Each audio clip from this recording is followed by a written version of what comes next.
Hello folks, welcome to the channel. We're back here with our Tennis Manager 23 save at the Custard Academy, and we're following Crusty Bun as we try and get him to the top player in the world. He's currently just outside the top 10, but he's got to have to do well today if he is going to maintain that position, because he is trying to defend quite a lot of points. Folks, so we're back here for Wimbledon, which sounds good, but last year we got to the semi-final in Wimbledon, which was the best we'd ever done. So we've got to get to the semi-final if we want to maintain the points that we're going to that we've got. Potentially we could be losing several hundred points, which would plummet us down the rankings. We've been playing well though. Let's go and have a look. So you can see that we've played a couple of tournaments since we were last together, in the French Open, where we got knocked out once we came up against higher ranking opposition. So he's played two tournaments on grass, the Wimbledon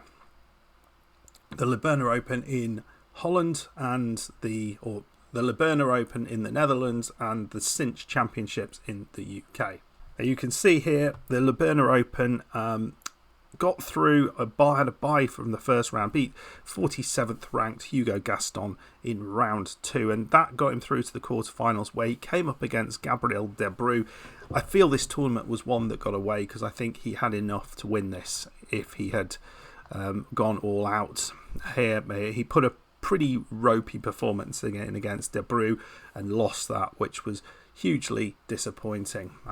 But he then went into the next tournament and got a really good performance and almost beat a top 10 player. So Crusty getting through his first couple of rounds here against Thomas Baranos Vera of Chile, and then Marco Topo of what was that, Slovakia? I always get those mixed up. Serbia. But then he came up in the quarterfinals against a really tough one, Stefanos Tsitsipas, who is a really solid player.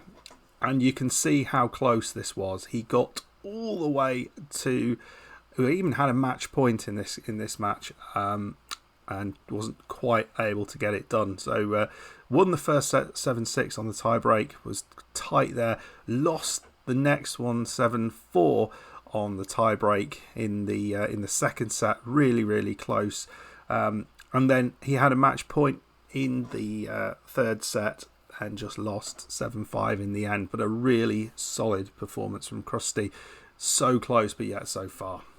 Right folks, we are going to go and have a look at Wimbledon, and I want to show you how our other two players have gone on, because both of them for the first time have been involved in the Wimbledon tournament. So let's have a look how Mark Saban got on. He is almost a top 200 player. He got through the first two qualifying rounds, but then was not quite good enough to get through the final one, and lost out, which was a bit disappointing, but well done for getting there. So we have now a third player who is sort of in it to win it. In the main draw, Billy Blades unfortunately got knocked out against the player we beat relatively recently, Marco Topo. Wasn't able to get through that. Didn't really get involved in that match for Billy, but good that he gets involved and he'll get a bit of cash there. Let's have a look how the draw that we've got. So this is our draw, and I think it is a potentially a fairly decent draw up until perhaps the round of 32. So we should relatively straightforwardly get through these first couple of matches. We start up against Chun Hisin Seng, who we've played before, and then who's 87th in the world, and then we'll play Kyle Kang or Harold Mayot.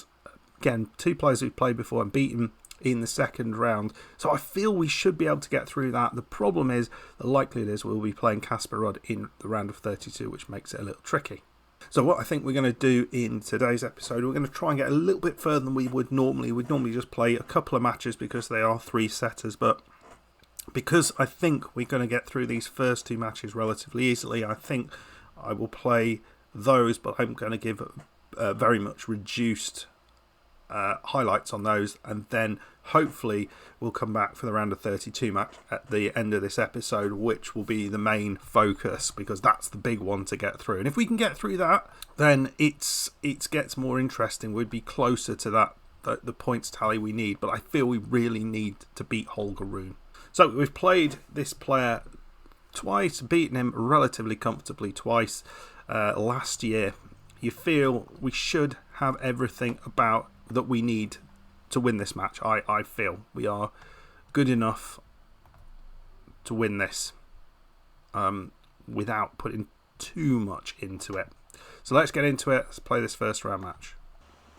Well, interestingly enough, we have gone all the way through to a tiebreak at 6-all, struggling on his serve at the minute. So we're going to play this tiebreak, but then I think I might change a couple of things. Well, it's been a straightforward tiebreak, and we are 6-2 up. He's got almost nothing on our serve, but we have had some positivity on his serve. But it looks like this is the game, or the point potentially to win it. Down the line, that's it, and he's done it. Shot down the line. Who knew that he could do that? 7-6 in the first set, but we do need to play around with that because I don't want another tiebreak in set number 2. So what we've done is we've pushed up the intensity in terms of the return. So hopefully we're going to be much more aggressive with those returns and less passive.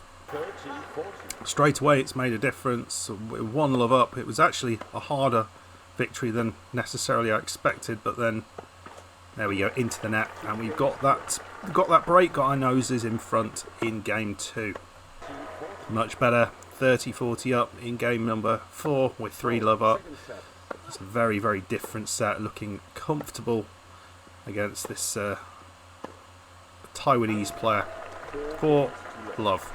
Well, he did get a point on the board, or a game on the board, but we are 4-love up, 40-love up, 5-1 up, and it looks like he's going down to his second set, and that just leaves us one set away from the victory. So it's been pretty comfortable, and he's gone along there, and so it is 6-1, 7-6, 6-1. We don't need to change anything else. We go into the third set with exactly the same mentality. Well, we're 4-2 up. He's battled a bit harder this set. Another advantage to take it to 5-2. Can we do this? And then it feels like, yeah, it's almost all over, but is it closer than I would have expected? Maybe. We've sorted it out. He's stayed on his side. 5-2. Game over. And there we go. 40-love up. Been pretty darn straightforward. We'll have a look at the stats on our serve. I think the stats on our serve have been pretty darn good, apart from one game. Straight in the net. And he's volleyed so poorly. He's been so bad at the net. But I'm pretty happy with that. So 81% of service points won, 38% of return points won. So not bad there, not bad at all. Let's go to match number 2. Who are we going to play? Well, just have a look at this. Billy Blades, although he didn't get a win, did get a bunch of money. So we get £66,000 from that. I think that's already been added from where we were before, and we'll talk maybe at the end what we're going to plan to do with that, because I think I know what our next academy infrastructure project will be. So we're going to be going up against Kyle Kang. You see Casper Rudd comfortably through his match. It's not really a harder match against Bonzi. You'd expect him to comfortably get through that, and then we'll see what happens. If we get through Casper Rudd, the likelihood is we might be playing a Lorenzo Moretti, who is a bit of a challenge, but he's got a tougher draw there. The likes of Van Asch and Kazao both in there, so maybe they could knock him out. But let's go and play Kyle Kang. We've played him before. I thought we played him before. We haven't played him before, so he does anticipation and return. I guess he's a fast guy. Looking at this, he's not particularly great. He's all about the return by the look of it, but everything else looks, relatively comfortable. Right, we're going into this. We've amped up the return as we did in the last match to see whether we can start with a bit of a bang here. Let's get out there. Well, we've been good enough on his serve to get to love 30 up, but a couple of points, but not really to get all the way in to get a break point. But neither he's done nothing on our serve either. So let's see what happens. Well, it is 5-6 to Kang. It's going with serve at the minute. This could all go badly for us in this first set. I thought we would get through this pretty comfortably, but so far. Oh, that hit the line. They said it was out, and we have dropped a set. Not ideal on a tiebreak. Really did not do much on that, on his serve. Only 26%. We won more points, but we lost the set. I think we need to be better. Second serve return is all right. We'll take 4 out of 11 there, but we really need to bolster that. 6 out of 28 is not good enough. We were really good on him, 15%. Maybe a little bit weaker on the second serve, but what can we do? I think we're going to go in a little bit closer, see if that makes a difference. Maybe it has. 30-40. We got really being super aggressive here with Kang. But can we take this? It'd be an important win if we can get it. He's gone long. We've got a break. First break of the match. And it's 5-4, 40-15 up. Looking like we might have set number 2 in the bag. Not really got anywhere near anything else, but there we go. 6-7, 6-4, 7-6, 6-4, and it's 1 set all. Let's see how set number 3 goes. We got an early chance again here, 30-40 up. Kang pushing. He went late with that one, but wow, just swats that one away back to Juice. Another chance here at an advantage on this first game in the third set. He's gone long though, and it back to Juice. Well, we're getting a few more opportunities. He's struggling a little bit on his own serve now. We're just creating the chances and didn't quite get there, but back to Juice. Another chance. Racking them up. I think this is break point number 4 in this set. We're yet to get one, but we are certainly putting ourselves in position to go ahead of him. He's held on. That's a dreadful shot, and we have broken him 3-2. And we are 5-3 up, 30-40 up. I think the important thing here, yeah, we lost the set, but we haven't actually been broken at all. So that says a lot. And we are 5-4 up, 40 love up. And we've managed to go through this set, and in fact all the sets so far without being broken. And so, yeah, Crusty doing reasonably well. Maybe could be a little bit better, a little more effective. He's gone wide. So we've got that 2-1 lead now. Second set 1-6-4. Right, going really well now. Let's just kill this off. Well, first break against potentially 30-40.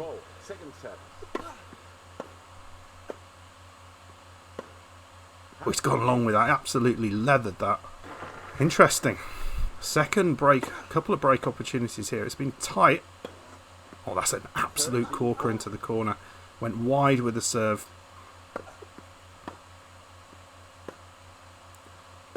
Another break opportunity. Just need to hold him off here.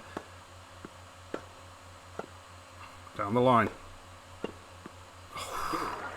3-1. I think we might need to make some changes here on our own serve, because we are starting to be a little bit, I don't know, red. We're going to go a little bit more powerful with some more of our serves, and we'll see how that goes. Well, he's got a break opportunity here. Well, not break, it's a set point, and we might be going to 5 sets in this match, which was not what I had on the cards. Really was not. And it's a dreadful shot into the net. So what are we doing here? I thought we were comfortable, and then suddenly we've lost that set from nowhere. Really, we're not. I mean, that's the worst set we've played. We were better in the first set, better more or less in the second set, much better in the third set. Oh, dear me, we're 15-40 down. We might lose in the second round. Where has this come from? Suddenly, really struggling to make this happen.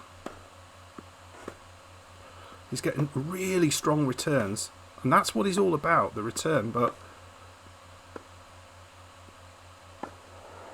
It's gone wide, and we are one game to love down.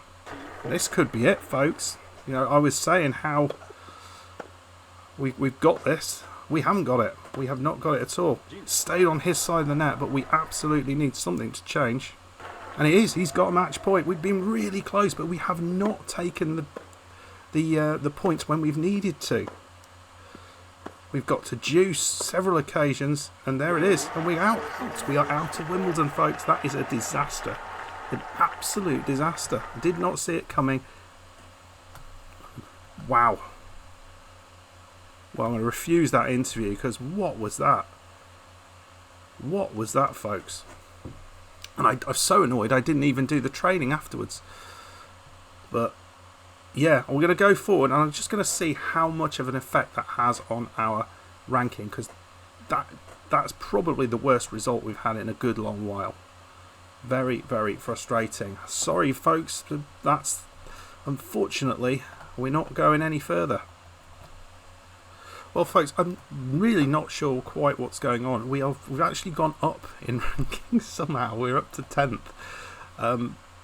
Essentially, yeah, if for whatever reason we haven't lost the points yet, but we will be losing. I think we'll be dropping down to about 18th, which is pretty frustrating in all honesty, because that was yeah. Given how well he played in the last one, yeah, I maybe should have done something more in the final set, but I genuinely thought we were going to come through it. I didn't think that he would fall over there, but he did. Anyway, folks, really, really frustrating result, which we're going to have to work hard to come back from. So we will play a few tournaments going forward. I'll show you the academy infrastructure stuff next time out, and I'll see you for the next one. Goodbye.